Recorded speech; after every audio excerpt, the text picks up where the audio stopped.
एक बड़े और समृद्ध राज्य में एक दयालु राजा और एक बुद्धिमान रानी रहते थे।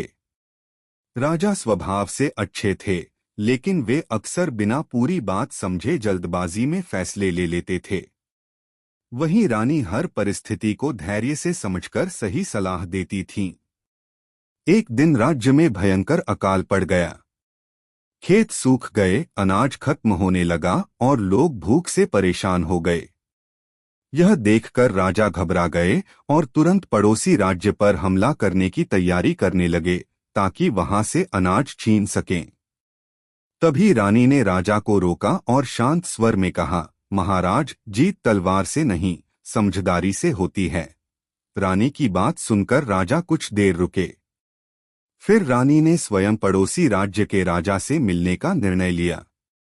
वह वहां गईं और बहुत विनम्रता और ईमानदारी से अपनी प्रजा की कठिनाई बताई और सहायता की प्रार्थना की।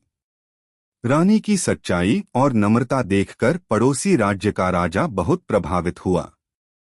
उसने तुरंत मदद करने का फैसला किया।